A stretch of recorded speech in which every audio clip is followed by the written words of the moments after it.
इस लेक्चर में हम स्टार्ट कर रहे हैं चैप्टर का सबसे इम्पोर्टेंट और सबसे इंटरेस्टिंग टॉपिक, जिसका नाम है न्यूट्रिशन इन ह्यूमन। इसके अंदर हम डिस्कस करेंगे ह्यूमन डाइजेस्टिव सिस्टम और डाइजेशन प्रोसेस को। तो स्टार्ट करते हैं। तो देखिए, जो ह्यूमन है वो एक ऐसा ऑर्गेनिज्म है जो सबसे पहले अपने फूड को निगलता है और निगलने के बाद इंटरनली उसको ब्रेक करता है, उससे एनर्जी निकालता है। इसी प्रोसेस को हम किस नाम से जानते हैं? डाइजेशन के नाम से जानते हैं। इसलिए हम डाइजेशन प्रोसेस में क्या बोलते हैं? कन्वर्जन ऑफ या break down of complex food molecules into simpler form. यानी जो कॉम्प्लेक्स फूड है, जैसे हमने चपाती खाई, वो क्या है? स्टार्च है, आटा है। तो वो किस फॉर्म में? वो कॉम्प्लेक्स है। और सिंपल में किस में? ग्लूकोज में टूट गया है, बॉडी के द्वारा अंदर जाके ग्लूकोज में टूट गया। तो ग्लूकोज से क्या मिली? हमें एनर्जी मिली। तो इस कॉम्प्लेक्स फूड का सिंपल फॉर्म में कन्वर्ट होना ही क्या कहलाएगा? डाइजेशन कहलाएगा। क्योंकि हम कॉम्प्लेक्स को डायरेक्टली अब्जॉर्ब नहीं कर सकते कि कॉम्प्लेक्स फूड को डायरेक्टली अब्जॉर्ब करके हम उससे एनर्जी निकाल लें। पहले उसको सिंपल में कन्वर्ट करना पड़ता है। अब ये वाली सिंपल में कन्वर्ट करने की जो प्रोसेस हमारी बॉडी ने की, उस कॉम्प्लेक्स फूड को सिंपल में बदलने की जो बॉडी ने प्रोसेस की, ये ऐसे हवा में तो होगी नहीं। इसके लिए क्या चाहिएगा? इसके लिए एक मशीनरी की ज़रूरत पड़ेगी। जैसे हम गेहूं पिसाने जाते हैं तो उसमें क्या है कि चक्की होती है, मशीन है, उससे आटा पीस के आता है, उस आटे का हम यूज़ करते हैं अपने खाने में।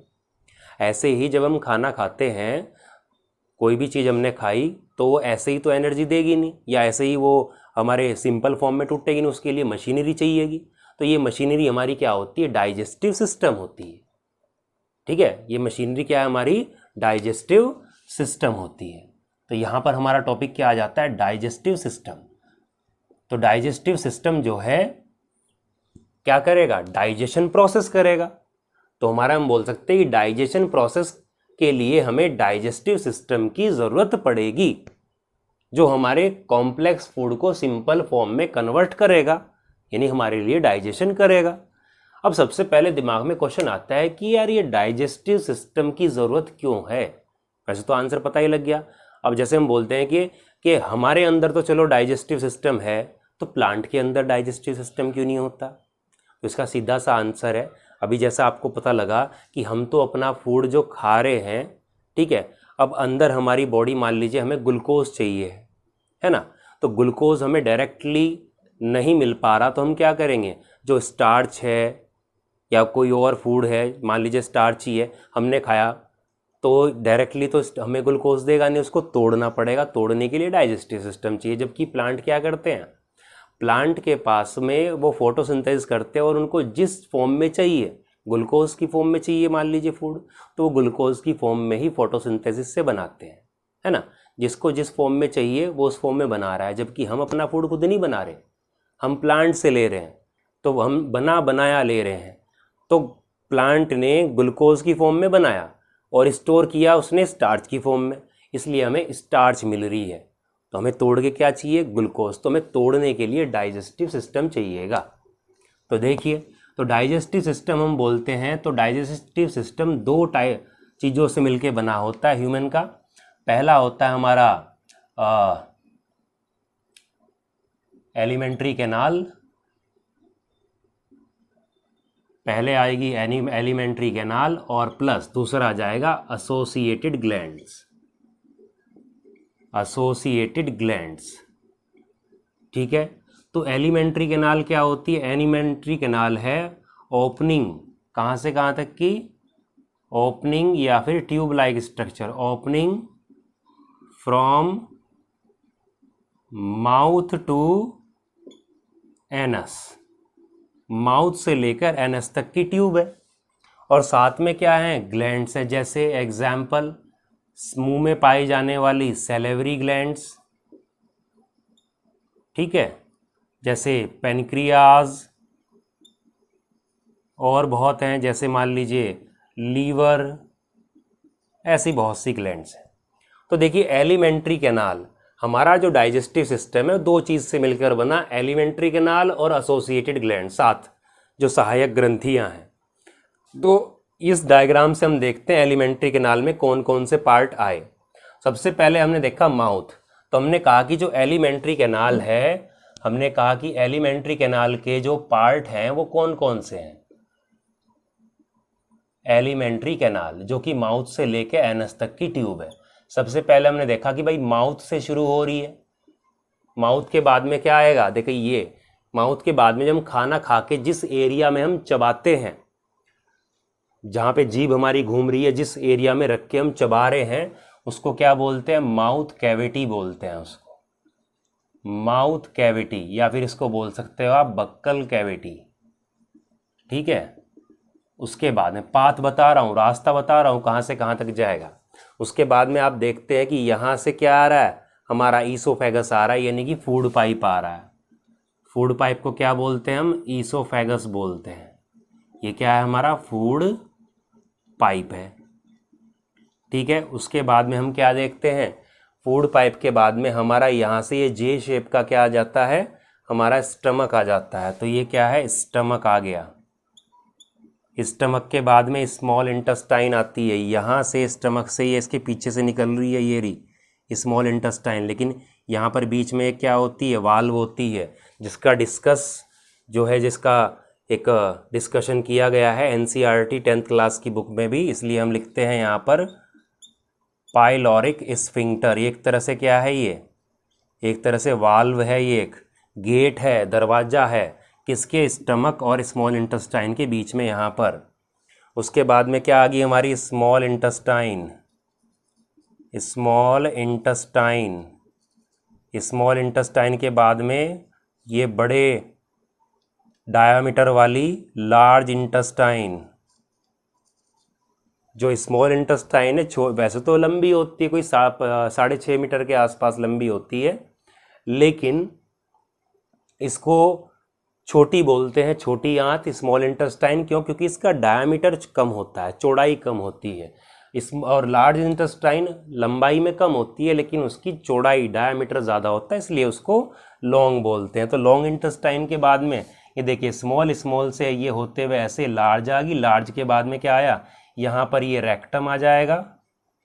ये रेक्टम है जहाँ पर कुछ टाइम के लिए जो वेस्ट है वो इकट्ठा रहेगा और बाद में एनस के थ्रू बाहर आ जाता है।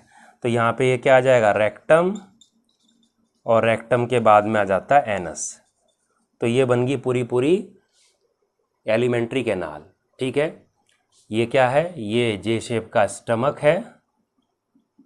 ठीक है, ये क्या है, यहाँ पर ये मेज़ भुट्टे की तरह का स्ट्रक्चर है, जिसको पेनक्रियाज कहते हैं। ये लार्ज इंटेस्टाइन है, तो अंदर वाली ये क्या है, ये स्मॉल इंटेस्टाइन है। ये लीवर है, और लीवर के यहाँ पर ये क्या है, ये गॉल ब्लैडर है, जिसको बोलते हैं पित्त की थैली, गॉल ब्लैडर, समझे। और यहाँ पर ये सैलिवरी ग्लैंड है, जो एक बनाई है। बाकी कितने होते हैं सैलिवरी ग्लैंड, टोटल 6 होती हैं, यानी कि 3 पेयर होती हैं। 2 यहाँ पर होती हैं कान के जस्ट नीचे की तरफ, जो ऊपरी जाड़ पे खुलती हैं। दो होती हैं हमारी जहाँ जीभ के जस्ट नीचे की तरफ, और 2 होती है जो नीचे के दांत है इसकी पिछली तरफ को होती है। ठीक है, तो 6 होती है टोटल, यहाँ पे ऊपर की दिखाई हुई है। ठीक है, कुछ होती हैं 2 होती यहाँ पर और 2 होंगी यहाँ पर पीछे की तरफ, तो 6 होती है। खैर, ये क्या हुआ, हमारी एलिमेंट्री कैनाल हुई, माउथ से लेकर एनस तक की ओपनिंग। ये स्ट्रक्चर हुआ हमारा ये वाला। ठीक है, कंप्लीट नोट्स भी आपको मिलेंगे, साथ में हमारी है ये ग्लैंड्स। तो ये आपको देख के पता लग गया होगा क्या है, किस तरीके से समझ में आया होगा। तो ये तो हमारा डाइजेस्टिव सिस्टम था। अब पढ़ते हैं डाइजेशन की प्रोसेस हमारे एलिमेंट्री कैनाल के अलग अलग पार्ट, जैसे स्टमक में, माउथ में, इंटेस्टाइन में किस किस तरीके से और किस चीज़ का डाइजेशन होता है। यहाँ से पक्का 100% क्वेश्चन डाइजेशन से हर साल आता है और इस बार भी आएगा। तो देखिए डाइजेशन की प्रोसेस को देखते हैं किस तरीके से चलता है। तो सबसे पहले हम देखते हैं digestion in mouth. Digestion in mouth, मुंह के अंदर। अब देखते हैं यार मुंह के अंदर कहाँ डाइजेशन होता है, डाइजेशन तो अंदर होता है जाके, लेकिन माउथ में भी होता है। तो जो हमारा माउथ है, जो हमारी माउथ कैविटी है, जहाँ पर रख के हमारा जो फूड है वो चबाया जाता है। ठीक है, हमारे जाड़ जो जबड़ा है उसके बीच के और हमारी गालें जो हैं उनके बीच का जो एरिया वो माउथ कैविटी है।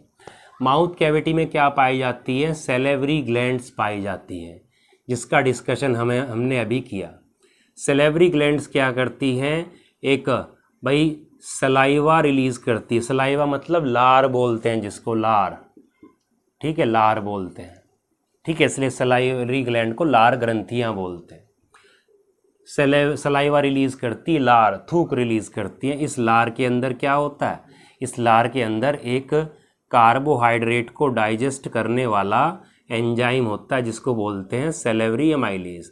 देखो अमाइलेज जहाँ पर भी वर्ड आएगा, अमाइलेज जहाँ पर भी वर्ड आएगा आपको आंख बंद करके सोचना है क्या है ये कार्बोहाइड्रेट को डाइजेस्ट करने वाला, कार्बोहाइड्रेट को डाइजेस्ट करने वाला एक एंजाइम होता है, ठीक है, अमाइलेज। अब ये माउथ में अगर आ रहा है यानी कि सलाइवा रिलीज कर रही में है, सैलिवरी अमाइलेज।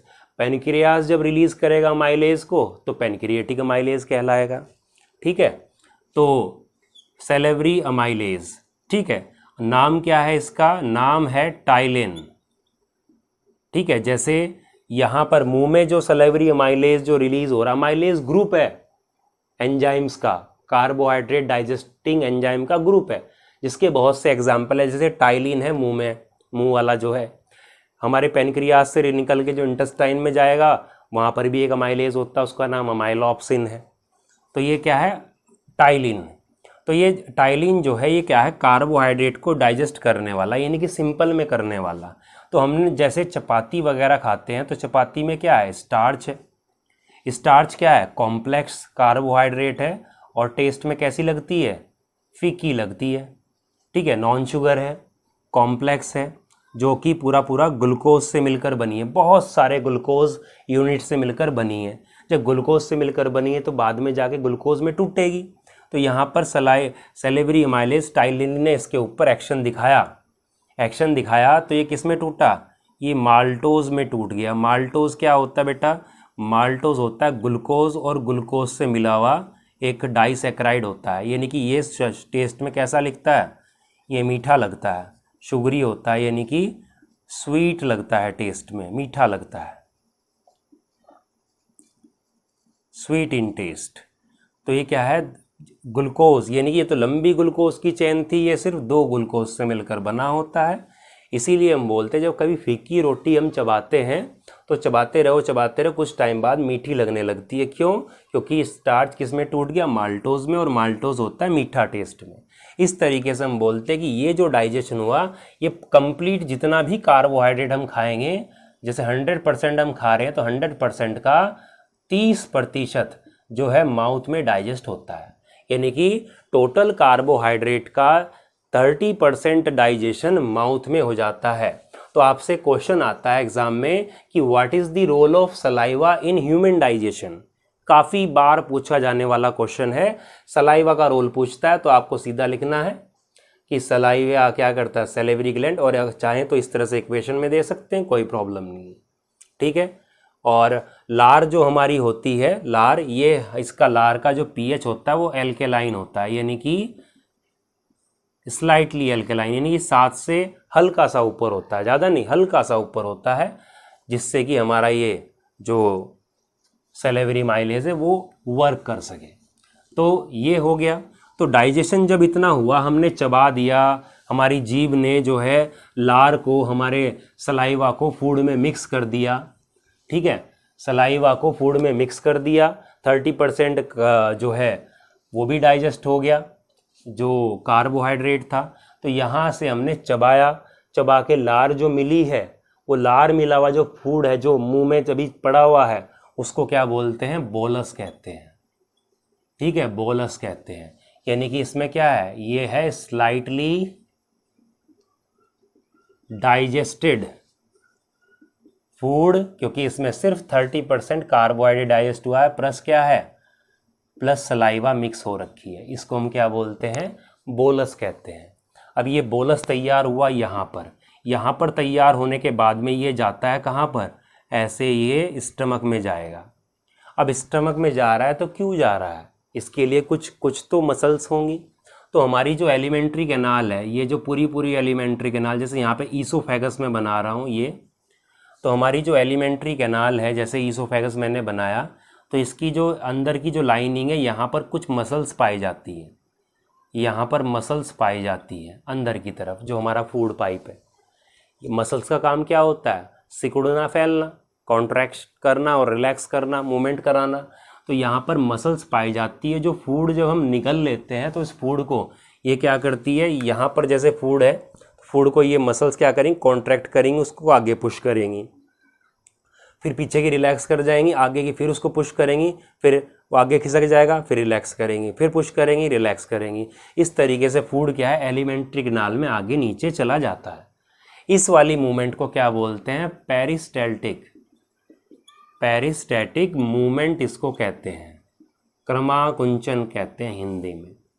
तो क्या हो गई ये? Push and forward movement, push and forward movement of alimentary canal.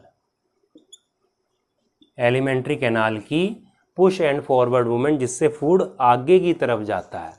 एक बार एग्जाम में आए हुए हैं, 1 नंबर की डेफिनेशन में आया हुआ है पेरिस्टैटिक मूवमेंट क्या होती है। ठीक है, अब यहाँ से फूड कहाँ पहुँच गया है? फूड अब इस प्रोसेस के द्वारा होते होते यहाँ पर एलिमेंट इसमें स्टमक में पहुँच गया है। इस पेरिस्टैटिक मूवमेंट के कारण ही भले फूड नीचे की तरफ जा रहा, भले ही आप शीर्षासन कर रहे हो, उल्टे खड़े हों, ठीक है ना, और अगर उस टाइम पर आप कुछ निगलते हैं तो फूड कहाँ जाएगा? ऐसा नहीं फूड वापस आ जाएगा, अब उल्टे हो, फिर भी फूड कहाँ जाएगा? फिर भी फूड अंदर ही जाएगा। पेरिस्टैटिक मूवमेंट याद रखिएगा।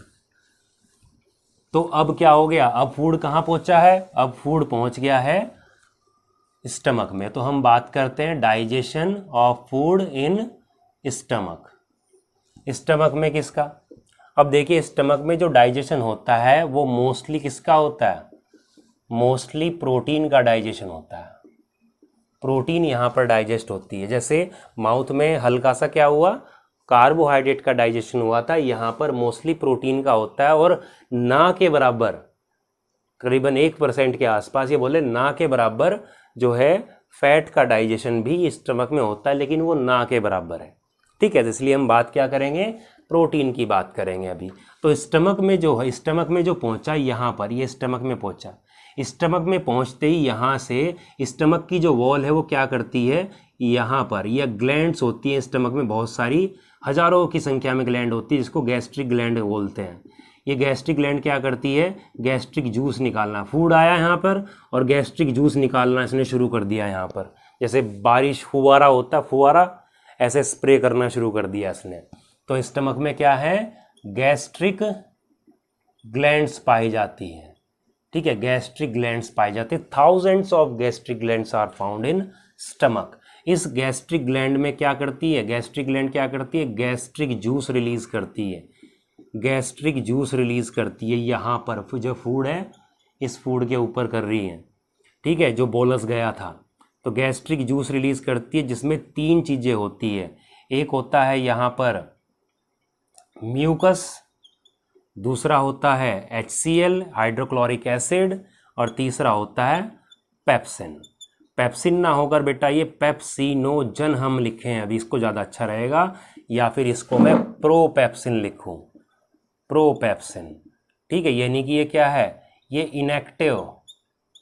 इनएक्टिव प्रोटीन डाइजेस्टिव एंजाइम है, यानी कि प्रोटीन को डाइजेस्ट करने वाला एंजाइम है, जो कि अभी इनएक्टिव फॉर्म में पड़ा हुआ है। ठीक है, तो यहाँ पर क्या हुआ? रिलीज हुआ। अब बात ये होती है कि सबसे पहले म्यूकस आता है। म्यूकस इस स्टमक की वॉल के चारों तरफ एक प्रोटेक्टिव कवरिंग बना लेता है, जैसे लेमिनेशन कर देते हैं ऐसे बना लिया, चिपचिपा होता है। म्यूकस मतलब चिपचिपा मटेरियल है, चिपचिपा। तो म्यूकस क्या करता है? एक प्रोटेक्टिव लेयर बना लेता है। क्या करता है? Make a protective layer around stomach wall. Stomach wall के चारों तरफ बना लेता है प्रोटेक्टिव लेयर, किससे बचाने के लिए? किससे बचाने के लिए? HCl से बचाने के लिए। ठीक है, from the for the protection, to protect it from HCl। HCl से बचाने के लिए एक प्रोटेक्टिव लेयर बना लेता है इसके चारों तरफ। ठीक है, जिससे कि HCl जो है भाई एसिड है, एसिड का यहाँ पर pH लेवल करीबन 1.8 के आसपास हो जाता है, 2 भी लिखा हुआ है, 1.8 के आसपास, यानी हाईली एसिडिक। इतना अगर ये म्यूकस ना हो तो ये हमारी जो स्टमक वॉल है ये क्या है, ये जल जाएगी, जो स्टमक वॉल है ये जल जाएगी। ठीक है, और हमें क्या है, अल्सर हो सकता है, अल्सर। ठीक है, स्टमक में अल्सर, ठीक है, मवाद वगैरह पस बननी शुरू हो जाती है, तो स्टमक में अल्सर हो सकता है, तो उससे बचाता है। अब HCl क्या करेगा, HCl का क्या रोल है? तो देखिए जो पेप्सिन है, ये पेप्सिनोजन, ये प्रोटीन को डाइजेस्ट करने वाला एंजाइम, जन लगा हुआ हो या प्रो लगा हुआ है, इसका मतलब इनएक्टिव में है, बॉडी में इनएक्टिव फॉर्म में स्टोर रहता है।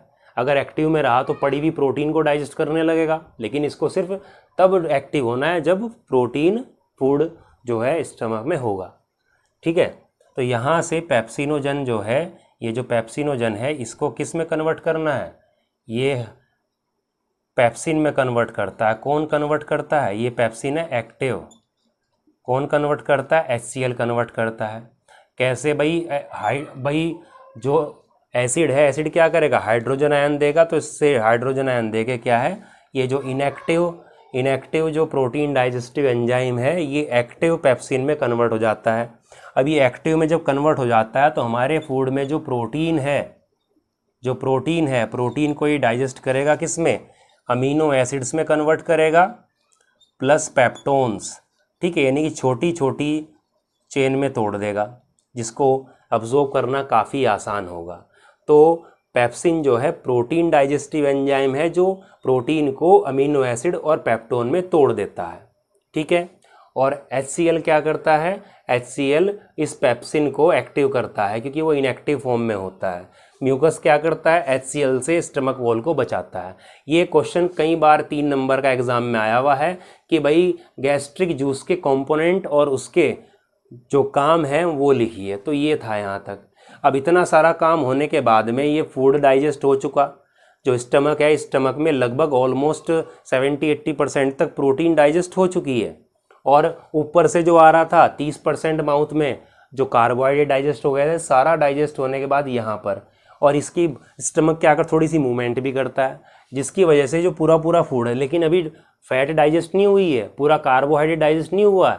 ठीक है, तो ये जो है यहाँ पर डाइजेशन के बाद में ये इतना डाइजेशन जो स्टमक में हुआ, इसकी वजह से जो फूड है वो एक स्लरी की फॉर्म में, एक सेमी सॉलिड की फॉर्म में कन्वर्ट हो चुका है। इस सेमी सॉलिड वाले आधे डाइजेस्टेड फूड को हम क्या बोलते हैं, काइम कहते हैं। ठीक है, तो यहाँ पर लिख रहा हूँ कि जो डाइजेशन हो चुका है स्टमक के अंदर, तो हम बोलते हैं कि after the digestion of food in stomach. अब फूड को क्या बोलेंगे,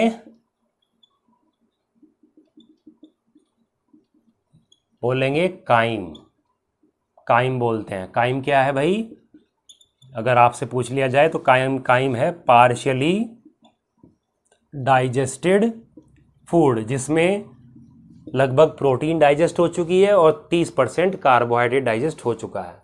अब ये काइम जो है, ये काइम यहाँ से निकलता हुआ स्लरी वाला, सेमी सॉलिड वाला, यहाँ से निकलता हुआ इस स्मॉल इंटेस्टाइन में आएगा, लेकिन एकदम से नहीं आ पाता। यहाँ पर बीच में क्या है, एक दरवाज़ा, एक वॉल है। जैसे मैं बोलूँ कि ये हमने बनाया स्टमक और ये है हमारी इंटेस्टाइन, तो यहाँ पर क्या है, एक दरवाजे की तरह एक वॉल है।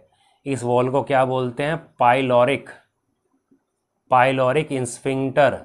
एक मसल है यहाँ पर जो क्या करती है, जो बंद होती रहती खुलती रहती है, यानी कि जो पेस्ट जो है वो पेस्ट ड्रॉप करके, यानी कि एकदम से नहीं आता, कुछ रेगुलर इंटरवल्स में ड्रॉप करके निकलता रहता है, इंटेस्टाइन में आता रहता है। जिससे इंटेस्टाइन पे ज़्यादा खासा जोर ना पड़े। तो ये क्या है कि ये क्या करता है, क्या पाई जाती है, हम बोल सकते हैं कि भाई स्टमक और इंटेस्टाइन इनके बीच में क्या पाया जा रहा है, क्या है, हम बोलते हैं गार्डेड बाय, शॉर्ट में लिख रहा हूँ, पाइलोरिक स्फिंक्टर। ठीक है, जो क्या करता है स्लोवली स्टमक से फूड को इंटेस्टाइन में पहुंचाता है। एक बार क्वेश्चन आया हुआ है बोर्ड एग्जाम में कि पाइलोरिक स्फिंक्टर का फंक्शन क्या है। नोट्स में आपको लिखा हुआ मिल जाएगा किस तरीके से लिखते हैं, समझ में आपके आओगे, आप खुद भी लिख सकते हैं। अब यहाँ पर क्या आ चुका है, अब यहाँ से फूड कहाँ आ गया, स्मॉल इंटेस्टाइन में आ चुका है। ठीक है, स्मॉल इंटेस्टाइन में आ चुका है, यहाँ पर आ चुका है। कौन आ चुका है, यहाँ पर काइम आ चुका है स्मॉल इंटेस्टाइन में। अब देखिए स्मॉल इंटेस्टाइन के 3 पार्ट होते हैं। सबसे पहला स्टमक से जो जुड़ा हुआ पार्ट है स्मॉल इंटेस्टाइन का, ये यू वाला जो शेप वाला पार्ट है इंटेस्टाइन का, तो स्मॉल इंटेस्टाइन के 3 पार्ट होते हैं। इंटेस्टाइन के 3 पार्ट होते हैं। पहला पार्ट है ड्यूडेनम, दूसरा पार्ट है जेजुनम और तीसरा पार्ट है आइलियम।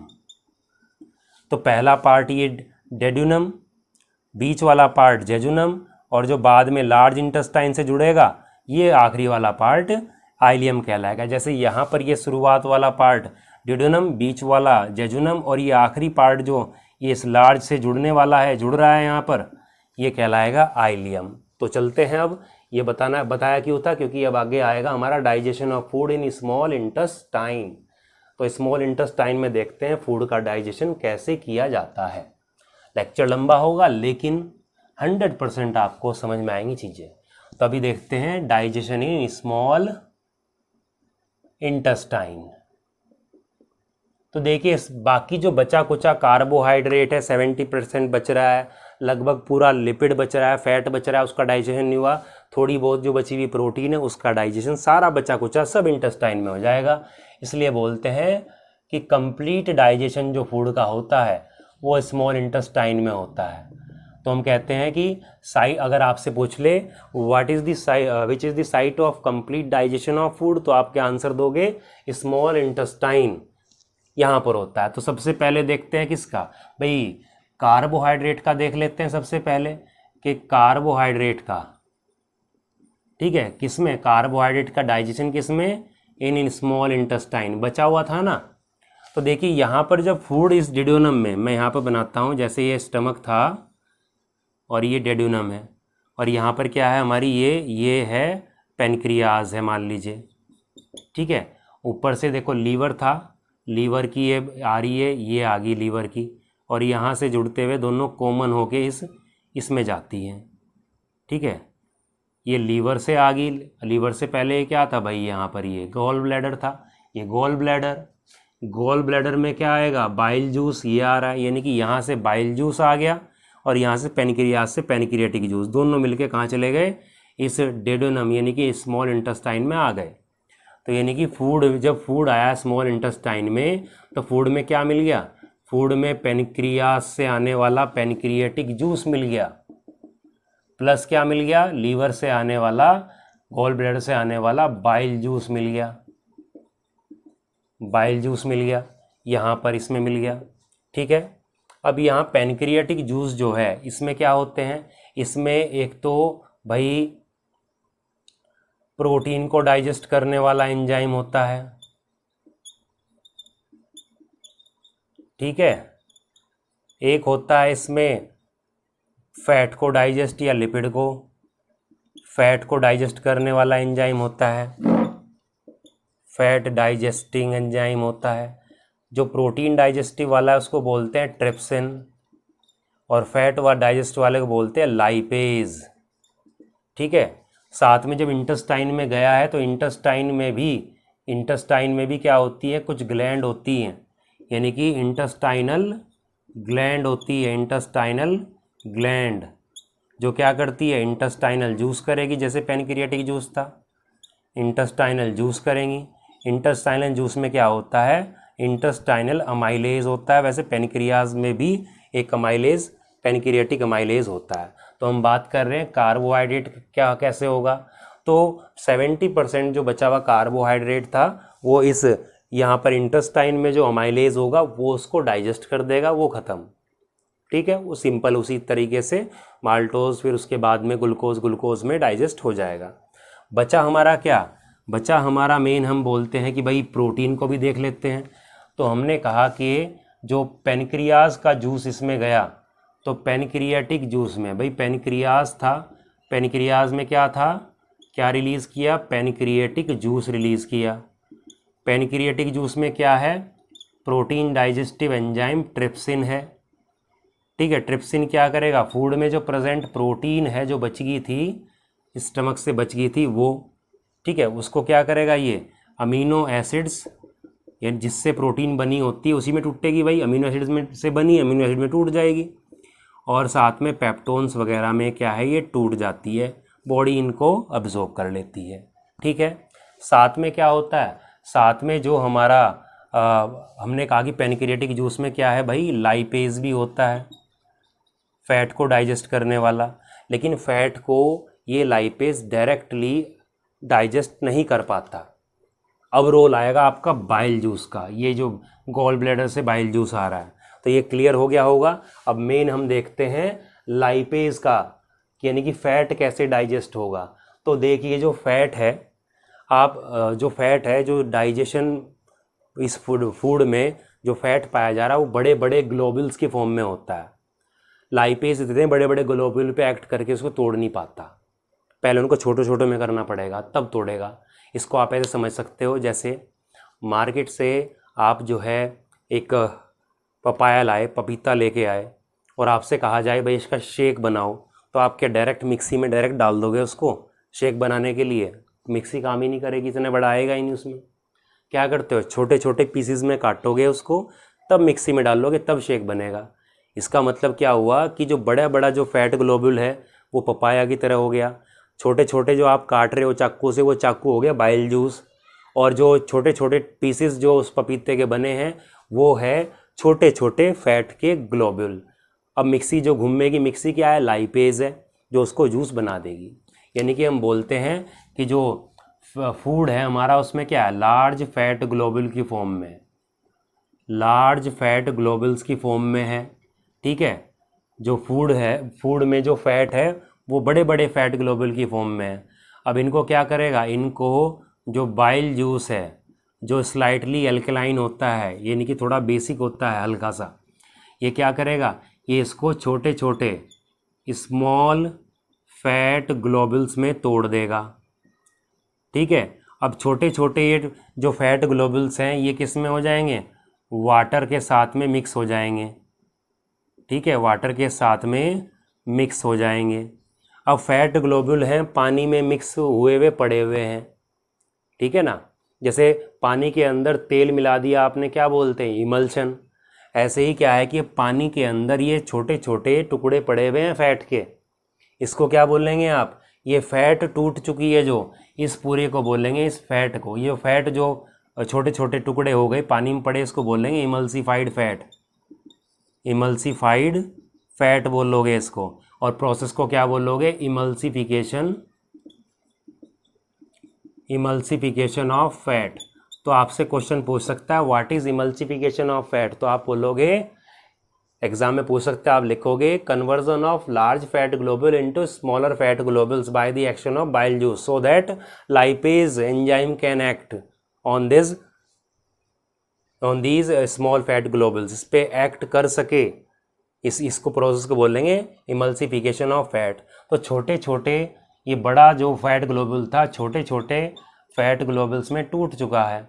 अब इस पे क्या करेगा, लाइपेज एक्ट करेगा, इन फैट पर लाइपेज एक्ट करेगा, और इस इमल्सिफाइड फैट को क्या करेगा, फैटी एसिड प्लस ग्लिसरॉल में तोड़ देगा। अब ये फैटी एसिड ये सिंपल बन गया बिल्कुल, वो कॉम्प्लेक्स था, सिंपल था, अब इसको बॉडी एब्जॉर्ब कर सकती है आराम से। इस तरीके से हमारा पूरा डाइजेशन में तीनों कंपोनेंट हमारे कार्बोहाइड्रेट, प्रोटीन और फैट तीनों डाइजेस्ट होते हैं। यहाँ पर जो इम्पोर्टेंट क्वेश्चन बनेगा, एक तो आपका बनेगा माउथ के अंदर डाइजेशन कैसे होता है, सैलिवरी अमाइलेज का एक्शन पूछेगा। ठीक है, दूसरा आपसे पूछेगा कि भाई जो इमल्सिफिकेशन है वो क्या होता है, काइम क्या है, बोलस क्या है, पाइलोरिक इंस्फिंक्टर का फंक्शन बताइए, बाइल जूस का फंक्शन बताइए। इस तरीके से कुछ इंपॉर्टेंट क्वेश्चन है वो। और एक क्वेश्चन ये पूछ सकता है, what is the difference between pepsin and trypsin. Pepsin और ट्रिप्सिन में क्या डिफरेंस है। तो देखिए जो पेप्सिन है, पेप्सिन और ट्रिप्सिन दोनों प्रोटीन को डाइजेस्ट करने वाले एंजाइम हैं। बस आपको लिखना है कि पेप्सिन स्टमक में डाइजेस्ट करता है प्रोटीन को, तो ट्रिप्सिन कहाँ पर, ट्रिप्सिन स्मॉल इंटेस्टाइन में करता है। इस तरीके से पूरी फूड का डाइजेशन स्मॉल इंटेस्टाइन में हो जाता है, इसलिए कंप्लीट डाइजेशन की साइट कहा जाता है स्मॉल इंटेस्टाइन को। ठीक है, अब फूड जो है पूरा पूरा क्या हो चुका है, डाइजेस्ट हो चुका है। फूड पूरा पूरा डाइजेस्ट हो चुका है। अब इस डाइजेस्टेड फूड को जैसे पूरा पूरा आटा पिस चुका है, या बोले कि पूरा पूरा जूस जो है निकल चुका है। अब जूस को क्या करते हैं, जूस को एक तरफ छान के निकालते हैं, एब्जॉर्ब कंज्यूम करते हैं, और बाकी का बचा हुआ जो कचरा उसको फेंक देते हैं। तो अब क्या करेंगे हम, absorption of digested food, absorption of digested food. ठीक है, ये भी बहुत बार क्वेश्चन आया हुआ है, ये इंपॉर्टेंट टॉपिक है ये भी, इसलिए बोलते हैं डाइजेशन का जो टॉपिक है काफ़ी इंपॉर्टेंट है। 100% क्वेश्चन आता है हर साल एक। तो अब इस स्मॉल इंटेस्टाइन में ही होगा। तो देखो मान लीजिए मैं स्मॉल इंटेस्टाइन यहाँ पर मैं इस तरीके से बना रहा हूँ ऐसे, ठीक है, ऐसे बना रहा हूँ। तो मैंने कहा कि अगर यहाँ पर जो फूड है, फूड किस में हो गया, अब सिंपल में कन्वर्ट हो चुका है, इतना सिंपल में कन्वर्ट हो चुका है, इतने छोटे छोटे पार्टिकल में कन्वर्ट हो चुका है कि हमारी जो इंटेस्टाइन की जो वॉल है उसको आराम से एब्जॉर्ब कर सकती है। अब तो मान लीजिए ये डाइजेस्टेड फूड पड़ा हुआ है, डॉट डॉट मान लीजिए, मतलब डाइजेस्टेड फूड है। अब मैं ये कहूँ कि अगर ये इतना लंबा है ऐसे यहाँ पे सरफेस एरिया, तो फूड अब्जॉर्ब हो रहा है जितना भी हो रहा है, लेकिन मैं ये कहूँ कि अगर यहाँ पर ये सरफेस ऐसे हो जाए, ये ऐसे हो जाए, तो क्या सरफेस एरिया बढ़ जाएगा। अब अब्जॉर्प्शन ज़्यादा होगा कम होगा, आप बोलोगे अब ज़्यादा होगा।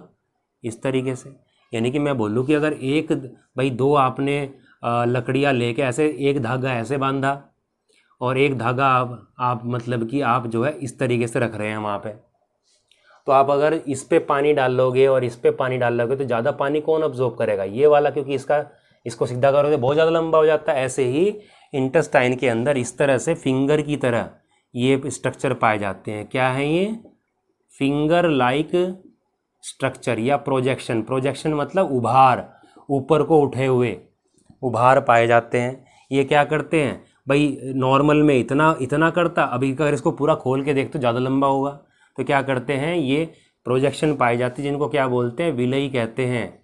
विलयी क्या करती है, increase the surface area for absorption. Absorption के लिए सरफेस एरिया को बढ़ा देती हैं, जिससे मैक्सिमम फूड एब्जॉर्ब हो सके। अब एक विलयी को देखते हैं। मान लीजिए मैंने एक विलयी ऐसे बना ली, ऐसे फूड यहाँ पर है। अब इस विलयी के अंदर क्या होती है, यहाँ पर हमारी ब्लड वेसल्स होती है अंदर की तरफ, लिम्फेटिक वेसल्स और नर्व सब होती है यहाँ पे। तो जब फूड यहाँ पर अब्जॉर्ब होता है वो सीधा कहाँ पर, सीधा हमारी ब्लड वेसल्स में चला जाता है, यहाँ पर इसके नीचे जो पाई जाती है इस विलयी के अंदर, और होके यहाँ पे सीधा वो कहाँ जाता है, बड़ी बड़ी ब्रांचेस में मिलके ऐसे हार्ट पे चला जाता है, और हार्ट पूरी बॉडी में उसको फैला देता है। इस तरीके से कंप्लीट फूड का डाइजेशन और एब्जॉर्प्शन यहाँ पर होता है। बाकी जो बचा हुआ होगा, बाकी जो बचा हुआ फूड होगा यहाँ से होते हुए, ये जो जंक्शन है यहाँ पर स्मॉल इंटेस्टाइन और लार्ज इंटेस्टाइन के बीच का, इसको बोलते हैं आइलियोसिकल वाल्व। आइलियोसिकल वाल्व बोलते हैं। ठीक है, यहाँ पर इलियम और इस सीकम के बीच का, यहाँ से फूड जाएगा इस लार्ज इंटेस्टाइन में। इस लार्ज इंटेस्टाइन के ही साइड में क्या है, एक छोटा सा एक केंचुए जैसा स्ट्रक्चर है जिसको बोलते हैं अपेंडिक्स, जिसका हमारे डाइजेशन में कोई रोल नहीं होता। हाँ, पहले मानते थे कि जब तक हमारे पूर्वज घास पत्ते खाया करते थे तो सेलुलोज मेन फूड हुआ करता था, तो सेलुलोज को डाइजेशन करने के लिए यहाँ पर कुछ एंजाइम या बोले बैक्टीरिया रहते थे जो हमारे फूड के अंदर सेलुलोज को डाइजेस्ट करते थे। हमारे अंदर ये एक्टिव नहीं है। हाँ, लेकिन जो गाय भैंस है उनके अंदर अपेंडिक्स में क्या पाए जाते हैं, सेलुलोज को डाइजेस्ट करने वाले बैक्टीरिया पाए जाते हैं, जो क्योंकि जो उनके जो घास पत्ते खाते हैं वो क्या करते हैं, उस घास पत्तों के अंदर जो सेलुलोज है उसको डाइजेस्ट करते हैं, क्योंकि एनिमल्स में सेलुलोज को डाइजेस्ट करने वाला एंजाइम नहीं होता, तो उसके लिए डाइजेशन कौन करता है, यहाँ पर जो बैक्टीरिया पाए जाते हैं वो उनके लिए, उन एनिमल्स के लिए उनके फूड में जो सेलुलोज है उसको डाइजेस्ट करते हैं। ठीक है, इसीलिए बोलते हैं जो गोबर जब आता है तो गोबर में क्या ऑटोमेटिकली वो बैक्टीरिया होते हैं, मिथेनोजन बोलते हैं जिनको, इसलिए बोलते हैं जो गोबर होता है, गोबर से बायोगैस बनाते हैं तो डायरेक्ट बन जाती है, उसमें कुछ मिलाने की ज़रूरत नहीं है। क्यों? क्योंकि उसमें ऑलरेडी वो बैक्टीरिया मिथेनोजन है, यानी कि जो मीथेन प्रोड्यूस करेंगे, इसलिए बायोगैस बन जाती है वहाँ से। खैर वापस आते हैं यहाँ पर, तो ये अपेंडिक्स है, इसलिए हमारे अंदर जब अपेंडिक्स पे यहाँ पर कभी दर्द होता है तो उसको सर्जिकली रिमूव करके निकाल देते हैं, कोई फ़र्क नहीं पड़ता, उसकी रोल ही नहीं हमारा। वेस्टिजियल ऑर्गन अपेंडिक्स हमारे में, क्योंकि पहले रोल था पूर्वजों में, अब नहीं है, क्योंकि अब हमारा फूड सेलुलोज ना होके और चीज़ें हैं, और बाकी हमारे अंदर बाकी हर तरह के डाइजेस्टिव एंजाइम हैं भी अब। तो यहाँ से होता हुआ फूड क्या ऐसे होता हुआ यहाँ पर रेक्टम में स्टोर होता है कुछ टाइम के लिए, फिर बाहर निकल जाता है।